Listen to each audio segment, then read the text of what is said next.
Hello, goal inspired, ambitious career professionals. Welcome back to my channel. Like and subscribe to this channel and ring the bell so that you can get new videos when I post that will help you to up level and be the best in your career. So today we are going to talk about three types of resumes that you must know. Right. And I'm not talking about, combination resume, functional resume, and the other one, chronological resume. That's not what I'm talking about today. What I'm talking to you about today is the three types of resumes that I want you to know about. And they are the master resume, the resume for your database, your prospecting resume, and the resume that is tailored to your job. So the master resume is a resume database. It's everything that you ever done. Your master resume is your work history. You need that. You need a database with all your achievements and everything that you've ever done. So that's a resume that you've been creating over the years. That is not the resume that you are going to send to your hiring manager. The next one is the prospecting resume. And your prospecting resume is role focused. And I'm going to explain all three types of resumes, because if you're a project manager, you need a resume that looks like that of a project manager. If you are a business analyst, you need a resume that looks like that of a business analyst. And if you are a software developer, you need to do the same. And then other type of resume I'm going to talk to you about, and I'm going to talk to you deeply about, is the one that is going to be tailored to your job. So that is very important. So let's get into it. The master resume, your resume database, right? And as I said, it is not the one you send to your employers. And why it is so important, it is like a repository from which you can pull other information, and you need it so that you can have the more targeted resumes. It helps you to save time and ensure that you do not forget any valuable experience. So you can see why that is important. For everything that you are doing, you need to have data. And that's why you need a database, because you cannot remember everything, okay? You cannot remember everything. I repeat myself all the time, okay? I repeat because I used to be a teacher, and I know you learn by doing, repeating. The next thing that I want to talk to you about this resume is the structure. What does it look like? It is not that important to figure out the structure of this, but it's good to be consistent in your database, right? So you're going to have your header, your full name, your contact information. You are going to have your professional summary. You're going to have your professional experience, your job title, and your achievements. You can do a screenshot of all this. And that is the reason why I put it up on the screen, so that you can do a screenshot of all this information. Okay. Next, you're going to have your certifications and your professional development. Put everything in a database. And as things changes, as you update things, you add more information, especially for people who are going to change careers and you do not know when things are going to be different, and you might want to pivot into something else. And if you do not have this database of information, you will never remember everything. I can guarantee you that you're not going to remember everything, right? So you are going to put everything, your awards and honors. I'm giving you enough time, guys, so that you can screenshot, right? You're going to have all the different projects, especially if you are a freelancer, if you're a project manager and those in technical fields. This is very, very important. Publications and presentations. If you're a scientist, my resume does not have this. The reason why my resume does not have this is because I don't do a lot of publications, right? I don't have a lot of publications. Most people are PhDs. My daughter is a PhD doctor, so she does publications and she has all those credentials. So her database would look different from mine. Remember, That your career story is a personal story. Always remember that. The other thing you want to know, your volunteer experience. Not everybody volunteer, but just leave the slot there that if you ever decide to volunteer, because some people, when you get older, you want to be able to, we call it give back, and you want to do some volunteering. And the other thing that is very important for your resume is your language profile. The reason why it is important, especially those who are immigrating to Canada, your language profile is important because in Canada, in Ottawa, where I live, you, when you're bilingual, you have a better chance to get a great opportunity with the federal government. They even pay you if you know French. If you're bilingual, English and French, you even get extra money. So don't leave money on the table, okay? All right. So let us move it along. Here is a copy of my master resume. As you can see, the way I structure it, and as I say, you can always increase the screen and take a screenshot, my full name and everything. And it has all the details that I talked to you about. My professional skills, I bullet point them and list them. You would not see that in my targeted resumes. You would not see me do it like this. This is just for my resume database. Okay, you would never ever see me put a list of the skills like that. It doesn't look like that. So let us move it on so that you can understand the difference in the next resume that we're going to talk about, and which is the prospecting resume.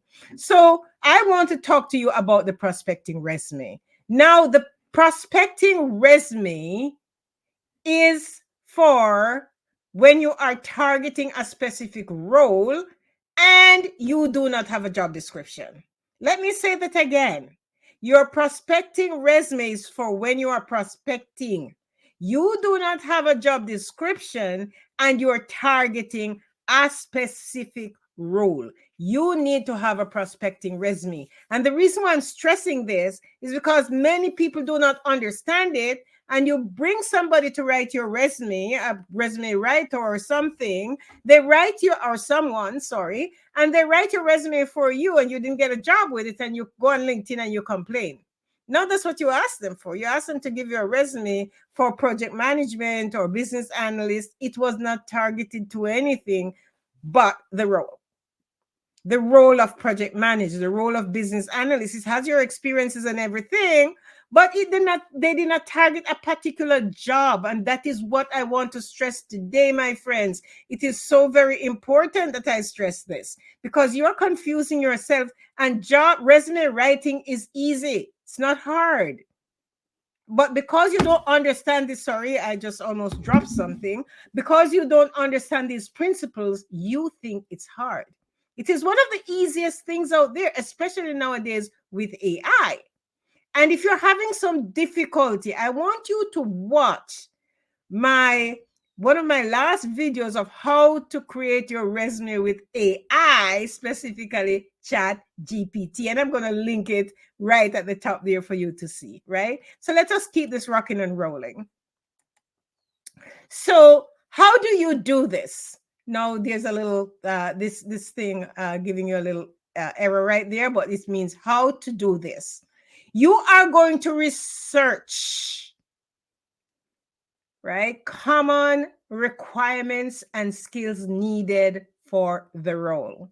So you're going to go and start searching for project manager, business analyst, wherever you are, right? Whatever your role is, you're going to go and search and find out what the clients are asking for in job descriptions. You're going to look at job listings and LinkedIn profiles of people currently in those roles. And you are going to update your resume to align with these insights. Why do I need to do this? Okay, the reason why you need to do this is because when you write your resume, you write it based on what you've done. But remember, we are not perfect. We don't know sometimes the perfect language to use. We do not know how to say certain things. And when you see a job description, it will kind of give you some ideas of what clients are looking for. So you use that to write your project management resume. Because when you're doing that, you will think, oh, I have done this and I have done that, but I did not have it in my resume. Do you know how many times I talk to clients, or when I was recruiting for those 15 years, I talked to job seekers and they say, I can do the job even now. And I say, yes, you can do the job, but who knows? It is not in your resume. You've got to make sure that you have all that information in your resume. It is very, very important. So the role of project manager or business analyst or customer service analyst or help desk analyst, there is certain language of the industry. And because you're not in every company, you do not know the entire language for the industry. Because when you go to work and you sit down, heads down in your job, you are not thinking about these things. Okay, so it's very important. And let me move on. Just remember that while you're doing this, do not plagiarize. Do not plagiarize, because it is very important that you know this. I've had the problem, the issue before, where somebody plagiarized my entire LinkedIn profile when I was a recruiter. And it was one of my colleagues, and I was so mad. I was so mad that she would actually go and put everything. At that time, I only had 7 years of experience in recruiting. She had 7 years. I had a degree in business administration, master. She put that she had a master's, and she never had a master's degree. She took my whole profile and created hers, but it was a direct copy. Please do not do that. When people find out, it is not, they're going to know that you're not credible. Let us look at the practical tips on how to customize your resume, how to customize your prospecting resume. Now you have to understand the role. Although you might say, Yvonne, I've been doing this for a long time, but remember that there are other things in your role that you probably do not know. Industry-wide, it's good to research and still understand more about the role that you do.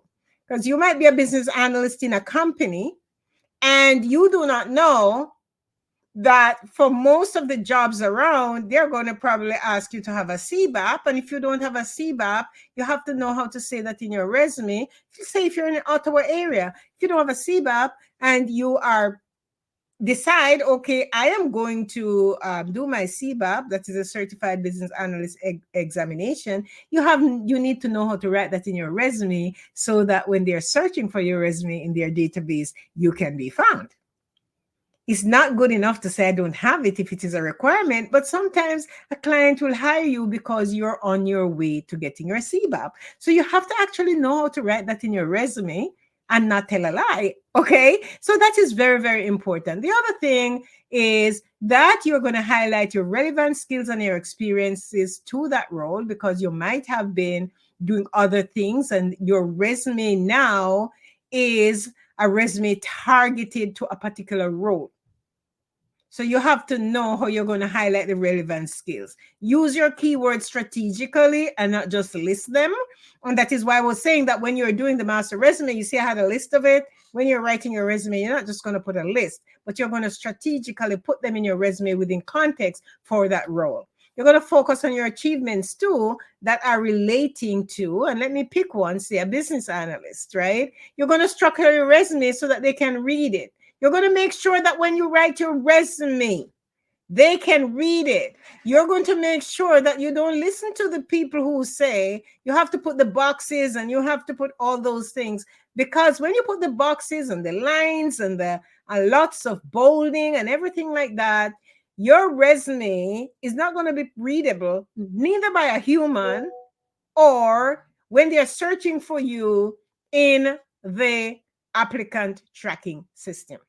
An applicant tracking system is a kind of a database that companies use to manage their resumes and their recruiting process. And I'm not one to tell you that your resume is going to be lost in there, because that's not true. The applicant tracking system, what it does It manages the resume database for the clients, but the recruiters have to search it in order to find you. And if your resume doesn't have the right words and all that, they will not find you, right? So you're going to focus on your achievements. You're going to structure your resume for readability. You're going to customize the professional summary for the role, right? I'm not talking about a particular job now, for the role. You're going to leverage LinkedIn and other people's profiles. Write your resume and then get some feedback before you start sending them out to people. Get feedback, okay? So this would be my resume. If you can see it, you can highlight it a little bit bigger. Recruiting director. I have a professional summary. I have selected professional experience because it's selected to this role, or I don't have to put selected. I can just put professional experience. I put all the companies that I've worked for, right? And I put my technical and professional skills. Some people just put technical skills. That's fine. My education and certifications, my professional development, you can add the list, and so on, right? So that is very important. Your professional memberships, your publications, I don't have, as I said, and my volunteer experience, which I do have. So let us move on to the segment 3 that we talk about, the tailored resume for the job. So the next resume is a tailored resume, a resume that is tailored for the job. Now, this resume is crucial and it should be customized for every job. Can I say that any louder? If you're applying for a job, you're going to take your prospecting resume, the one that your resume writer wrote for you, the one that you've been prospecting with, and now you're going to tailor it to the job. Also, remember that every client has a different problem to solve. It's important that you think of this. A client is not hiring you because you have a beautiful LinkedIn profile. A client is not hiring you because you're beautiful. A client has a problem. Clients are profit-centered, and they are going to hire you because they have a problem to solve. Even if you're applying for the government have projects to do, and they want those projects to be completed in a certain time frame. They have a problem to solve in their organization. So they're just not hiring you because they saw somebody on LinkedIn who was complaining that they can't get a job. And that is a different story. You should not be on LinkedIn complaining that you cannot get a job. To me, it's kind of feel weak. Why are you complaining? Let us do something about it. There's so much information out there to help you to find a job. And you should be leveraging that information. Okay? So that's very important, guys. Don't go on LinkedIn and complain. Start working on it. And you will find your job. If you follow my channel and these tips and strategies that I'm giving you, you will find that job. So you're going to take the specifics from the job posting and reflect the requirements in your resume. You're going to use similar language and highlight the direct experiences, demonstrating that you are the perfect person for the job.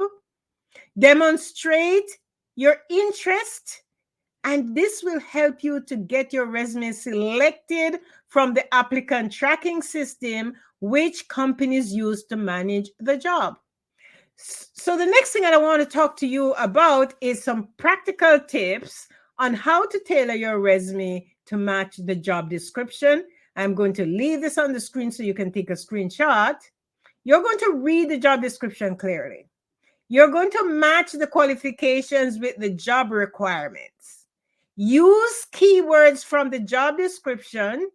Now, use those keywords strategically. Do not just put a list of keywords. You have to say what you have done, how you have done it, and your results. And one of I did not put it in this video today, but one of the key tools that you can use to do that is called the STAR technique. And there are different ones. There's a STAR technique, there's a PAR technique, right? Means that your situation, your, action that you took, and the results, right? STAR, the situation, the task you had to perform, the action that you took, and the results. Or say you're a project manager. We have PAR, the problem that you had to solve, the action that you took, and the results. And then you can add the L at the end, which is learn for learning. Because if you're talking about a problem, you can say what you learned. Now, this is going to be for a job interview, so we'll talk about that later on in another video. But it is always good for you to look at every job that you do and look at the situation, the action you took, and the results, right? The situation, the task you had to perform, the action you took, the results, and look if you learned anything. That is how you must think as a career professional. That is how you must think as somebody who is looking for a job. You have to think of that framework in the back of your head, okay? I did not add it to this video because it will make it too long. So, as I said, use the keywords from the job description. And as a recruiter, when I used to recruit, guys, this is what I used to do. I used to have the person's resume. So I have the person's resume on the screen, and then I have the job description, and I go from job description to resume, job description to resume. I read each line, then I go to the resume and say, do they have this? If they have it, but did not say it, I have to go back now and customize those statements in the resume to show that they actually have the skills and that they have actually done the work. And I'm going to give you one quick example right here. Designed and developed an application to do so and so, okay? Many developers would put that they developed the application, but they are also designers, because some companies will only hire you if you're a design and developer, if you have designed and developed. They're not just looking for developers. They're not just looking for coders. They're also looking for designers. And if you put in your resume that you developed the application, you might not even get selected for an interview because you did not say you designed it. Because there is somebody out there, and a few somebodies out there, and a couple somebodies, and many somebodies out there who put in their resume that they designed and developed the application using certain technologies. That is also important, right? Because that is the reason why you're not being called for the interview. And you're saying, oh, I've done this, I've developed the application, I've been there for so long, but you're also a designer. And they are looking for a designer and developer, somebody to do the full scope.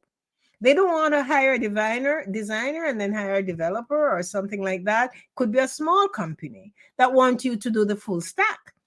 And you don't do that now, and it would be an exciting and interesting job, and you just lost out to somebody who knows that they should put that in their resume. Are you with me? Now, if you're watching, if you're a software developer, or if you're anybody else who in any other domain, and this makes sense to you, give me a like, say something in the chats so I can know. And if you have any specific questions regarding this part, then I believe that you should put a note so I can respond to you individually.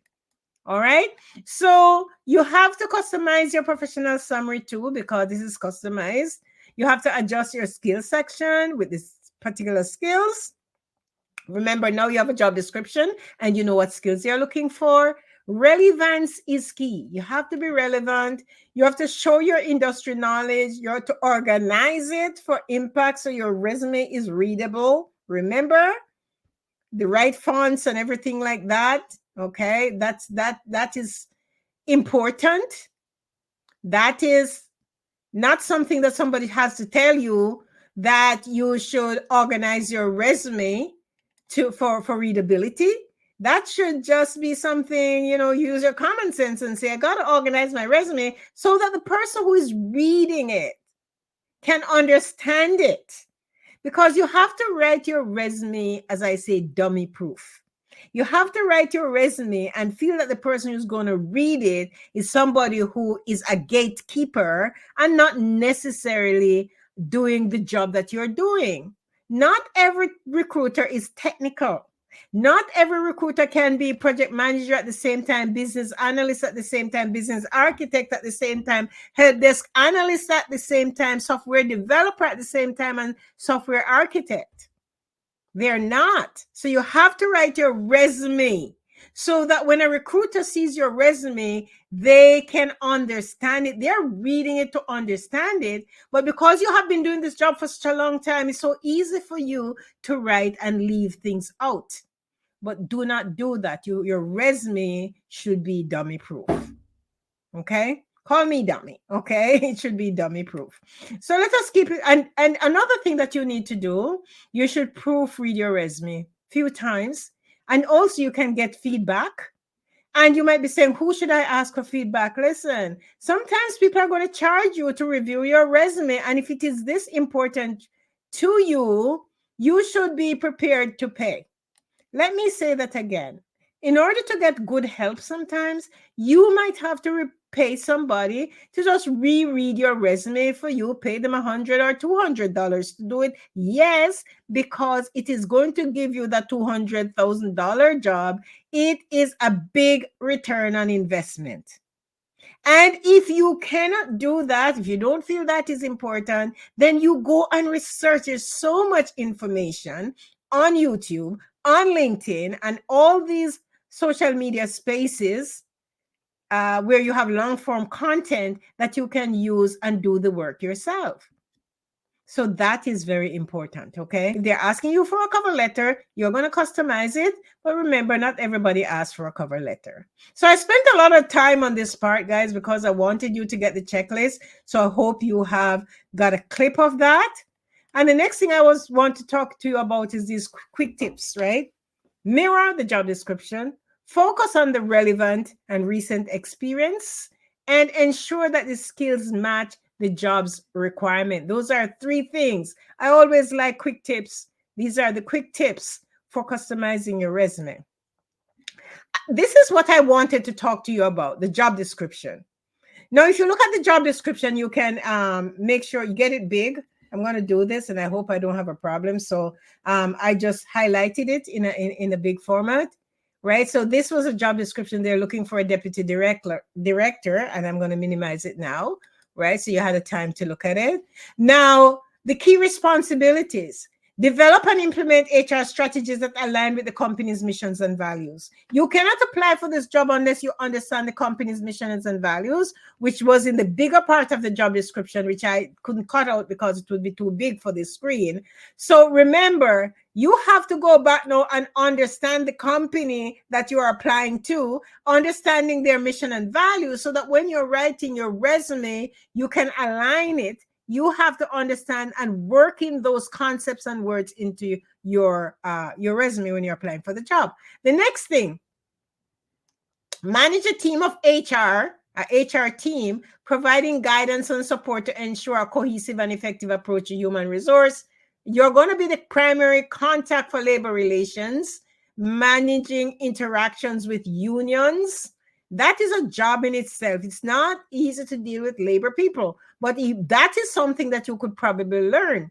You're going to lead recruitment efforts, right? You're going to support professional development and training. You need a bachelor's degree or one of those things, minimum of 10 years of HR management.